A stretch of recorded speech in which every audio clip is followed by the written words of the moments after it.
শহীদ president Zia রহমানের জীবনের যে গৌরবময় দিকগুলো সেগুলো আমরা জানি,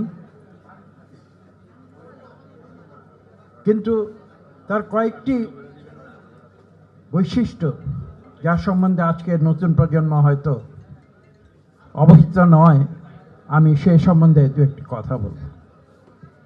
সর্বপ্রথমে আমি তার জীবনের তিনটি বৈশিষ্ট্য আমি উল্লেখ করতে চাই।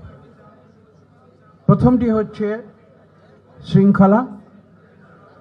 আপনারা জানেন তিনি একজন সৈনিক ছিলেন এবং তিনি যখন রাষ্ট্র পরিচালনার দায়িত্বে এসেছিলেন তখনও কিন্তু তিনি জীবনের প্রতিটি ক্ষেত্রে সেই শৃঙ্খলা বজায় রেখে গিয়েছেন।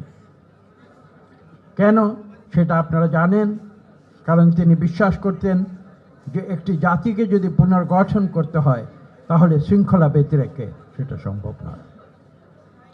তার যে দ্বিতীয় বৈশিষ্ট্যটি আমি উল্লেখ করতে চাই সেটি হচ্ছে সময়ানুবর্তিতা।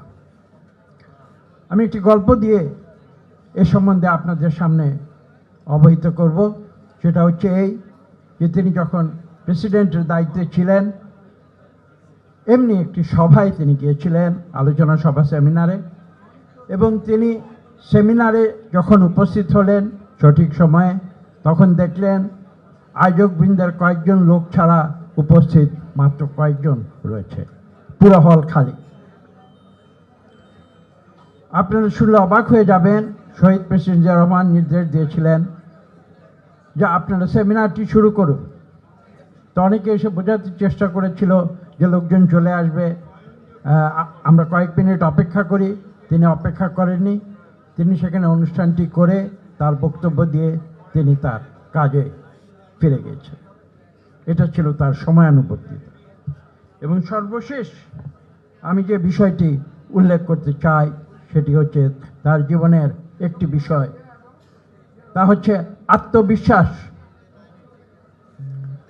এবং তিনি তার জীবনের প্রতিটি ক্ষেত্রে সেই আত্মবিশ্বাসের পরিচয় রেখেছিলেন, যার ফলশ্রুতিতে আমরা দেখেছি তিনি যেদিন সিদ্ধান্ত নিয়েছিলেন, বলেছিলেন উই রিভোল্ট,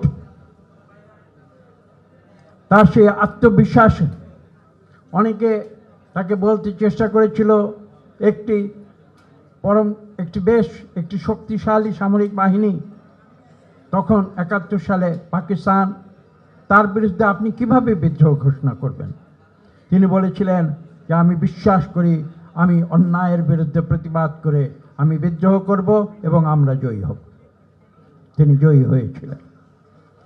তো আমি আজকে এই তিনটি গুণাবলী কথা উল্লেখ করতে চাই।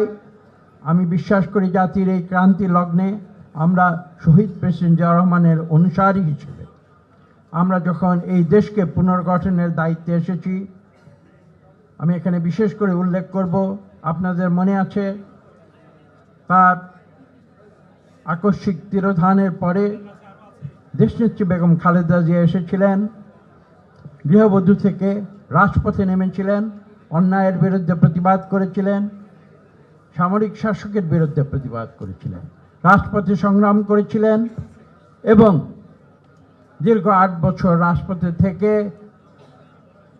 জনগণের অধিকার নিয়ে আন্দোলনের মাধ্যমে তিনি স্বৈরসেনা শাসককে বিদায় দিয়েছিলেন।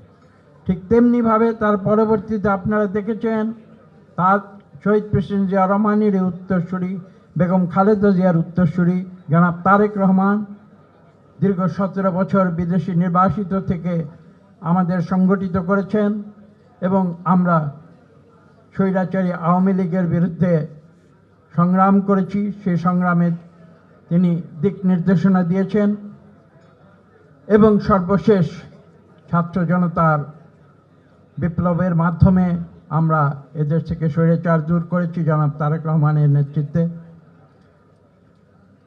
সেই ধারাবাহিকতা শহীদ প্রেসিডেন্ট জিয়া রহমান থেকে শুরু করে দেশনেত্রী বেগম খালেদা জিয়া এবং সর্বশেষ জনাব তারেক রহমান, তার মাধ্যমে আমি বিশ্বাস করি বাংলাদেশে আমরা গণতন্ত্র ফিরিয়ে আনব, যে গণতন্ত্রের জন্য বাংলাদেশ সৃষ্টি হয়েছিল। এবং দ্বিতীয়ত আমি এটাও বিশ্বাস করি শহীদ প্রেসিডেন্ট জিয়া রহমান যে কথাটি বলতেন, উৎপাদনের রাজনীতি। আমরা আজকে অনেকে উন্নয়নের কথা বলি, কিন্তু শহীদ প্রেসিডেন্ট জিয়া রহমানের বক্তব্য ছিল উৎপাদনের রাজনীতি। অর্থাৎ আমরা নিজেরা উৎপাদন করব দেশের ভেতরে, এবং সেই উৎপাদনের ফলশ্রুতিতে একদিকে উন্নয়ন যেমন হবে, ঠিক পাশাপাশি সেই উৎপাদন প্রক্রিয়ার মাধ্যমে বাংলাদেশের প্রতিটি মানুষের কর্মসংস্থান হবে। এবং সেই বিষয়ে লক্ষ্য রেখেই কিন্তু তিনি উৎপাদন শব্দটি ব্যবহার করতেন। যে আজকে শহীদ প্রেসিডেন্টের প্রদর্শিত সেই পথ অনুসরণ করে আমরা আগামীতে জনাব তারেক রহমানের নেতৃত্বে নতুন বাংলাদেশ আমরা করে তুলব, এই প্রত্যয় আমাদের আছে।